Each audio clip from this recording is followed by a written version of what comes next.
ಎಲ್ರಿಗೂ ಹಾಯ್. ನಾವಿವತ್ತು ಹೋಗ್ತಾ ಇದೀವಿ ಶ್ರೀ ರಾಘವೇಂದ್ರ ಸ್ವಾಮಿ ಟೆಂಪಲ್ಗೆ, ಮಂತ್ರಾಲಯಕ್ಕೆ. ಬೆಳಗ್ಗೆ ಮುಂಜಾನೆ ಬಂದಿದ್ವಿ, ಅದಕ್ಕೆ ರೋಡೆಲ್ಲ ಖಾಲಿ ಖಾಲಿ ಇದೆ.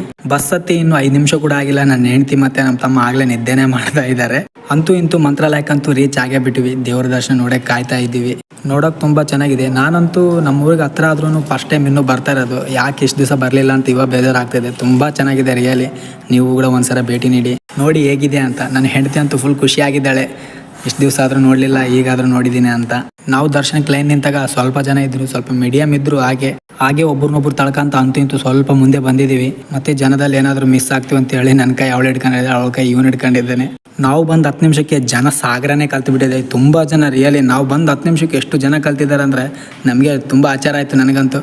ಗುಡಿ ಒಳಗಡೆ ನೋಡಿ ಎಷ್ಟು ಚೆನ್ನಾಗಿದೆ, ತುಂಬಾ ಚೆನ್ನಾಗಿದೆ ರಿಯಲಿ. ಒಂದ್ಸರಿ ಭೇಟಿ ನೀಡಿ. ಗುಡಿ ಒಳಗಡೆ ಬಂದ್ರೆ ಏನ್ ತೊಂದರೆ ಇಲ್ಲ, ಆರಾಮ್ಸೆ ನಿಧಾನ ಹೋಗ್ತಾ ಇದ್ದಾರೆ ಜನ. ಬಟ್ ಹೊರಗಡೆನೂ ತುಂಬಾ ಜನಸಂಖ್ಯೆ ಇದೆ. ಯಾರಾದ್ರೂ ಬಂದ್ರೆ ನೆಕ್ಸ್ಟ್ ಟೈಮ್ ಹುಷಾರಾಗಿ ಬನ್ನಿ. ಈಗ ಗುಡಿ ಒಳಗಡೆನೇ ಇದ್ದೀನಿ, ವಿಡಿಯೋ ಮಾಡೋಕ್ಕಂತೂ ಆಗ್ತಿಲ್ಲ, ತುಂಬಾ ಸೆಕ್ಯೂರಿಟಿ ಇದೆ ಇಲ್ಲಿ. ದರ್ಶನ ಮಾಡ್ಕೊಂಡಿದ್ದು ವಿಡಿಯೋ ಮಾಡೋಕೆ ಆಗ್ಲಿಲ್ಲ, ಹೇಳಿದಿನಲ್ಲ ಫುಲ್ ಸೆಕ್ಯೂರಿಟಿ ಇತ್ತು ಅಂತ. ದರ್ಶನ ಮಾಡ್ಕೊಂಡು ಹೊರಗಡೆ ಬಂದ್ವಿ. ಬರ್ತಾನೆ ನೋಡ್ತಾ ಇದ್ರೆ ಗುಡಿ ಬಗ್ಗೆ ಎಲ್ಲ ಮ್ಯಾಪ್ ಎಲ್ಲ ಮಾಡಿದ್ದಾರೆ, ಚೆನ್ನಾಗಿ ಮಾಡಿದ್ದಾರೆ ತುಂಬಾ. ದರ್ಶನ ಮಾಡ್ಕೊಂಡು ಹೊರಗಡೆ ಬಂದು ಈಗ ಕೂತಿದ್ವಿ ಅಷ್ಟೇ. ಅವಾಗಲೇ ಇವ್ರಿಬ್ರು ಮುಖ ಚಪಾತಿ ಆಗಿದ್ದಂಗೆ ಆಗಿದಾವೆ. ಒಂದು 10 ನಿಮಿಷ ಕೂತು ಹೊರಗಡೆ ಬಂದ್ವಿ. ಬಂದ ತಕ್ಷಣ ನನಗಂತೂ ಫುಲ್ ಅರ್ಜೆಂಟ್ ಇತ್ತು. ಅರ್ಜೆಂಟ್ ಏನಂತ ನಾನು ಹೇಳ್ಬಾರ್ದು, ನೀವು ಕೇಳಬಾರ್ದು, ಓಕೆನಾ? ಅರ್ಜೆಂಟ್ ಕೆಲಸಕ್ಕಾಗಿ ಹೊರಗಡೆ ಬಂದಾಗ ನದಿ ಕೂಡ ಸಿಕ್ಕಿತು. ನಾನು ಹೋಗಿ ಬರೋದ್ರೊಳಗೆ ಮಕ್ಕಳು ಹೊಟ್ಟಸ್ಕೊಂಡ್ಬಿಟ್ಟಾರ ಅವಾಗಲೇ. ಅದಕ್ಕೆ ಒಂದು ಬಾಟ್ಲಿ ನೀರು ಕೊಡಿಸಿದೆ, ಕೊಡ್ಲಿ ಅಂತ ಪಾಪ. ಇನ್ನು ನನ್ನ ಹೆಂಡತಿ ಬಂದ್ಬಿಟ್ಟು ಚಿಕ್ಕ ಮಗು ತರ ನನಗೆ ಅದು ಬೇಕು ಇದು ಬೇಕು ಅಂತ ಎಲ್ಲಿಗೆ ಹೋದ್ರು ಆಟ ಮಾಡ್ತಾನೆ ಇರ್ತಾಳೆ. ಗೋಸ್ಕರ ನಾನು ಕೂಡ ಒಂದು ಇನ್ಸೆಲ್ ಹಾಕ್ಸ್ಕೊಂಡೆ. ಹಾಗೇನೆ 1-2 ವಿಡಿಯೋ ರೀಲ್ಸ್ಗೋಸ್ಕರ ಶೂಟ್ ಮಾಡ್ಕೊಂಡು ದೇವರಿಗೆ ಇನ್ನೊಮ್ಮೆ ಕೈ ಮುಕ್ಕೊಂಡು ಮತ್ತೆ ಇನ್ನು ಊಟಕ್ಕಂತ ಬಂದ್ವಿ. ಇಲ್ಲಿ ನೋಡಿದ್ರೆ ಜನ ದರ್ಶನಕ್ಕಿಂತ ಊಟಕ್ಕೆ ಜಾಸ್ತಿ ಜನ ಇದ್ದಾರೆ. ನಮ್ಮ ವೈಫ್ಗಂತೂ ತುಂಬಾ ಸುಸ್ತಾಗ್ಬಿಟ್ಟಿದೆ, ಸಾಕಾಗ್ಬಿಟ್ಟಿದೆ ರಿಯಲಿ. ನನಗೂ ಕಾಲು ಹೋಯ್ತಾ ಇದ್ವು. ಬಟ್ ಏನ್ ಮಾಡೋದು, ದೇವ್ರ ಪ್ರಸಾದ ತಿನ್ಲಿದ್ದಂಗೆ ಹೋಗಕ್ಕಾಗಲ್ಲ.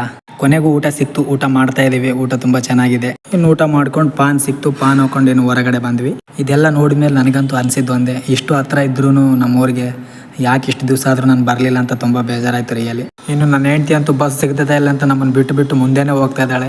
ಇನ್ನೂ ಒಳ್ಳೊಳ್ಳೆ ವ್ಲಾಗ್ ಮಾಡ್ತಾ ಇರ್ತೀನಿ. ಪ್ಲೀಸ್ ನಮ್ಮ ಚಾನಲ್ ಸಬ್ಸ್ಕ್ರೈಬ್ ಮಾಡ್ಕೊಳ್ಳಿ, ಅದೇ ನಮ್ಗೆ ಮಾಡೋ ಹೆಲ್ಪ್ ನೀವು.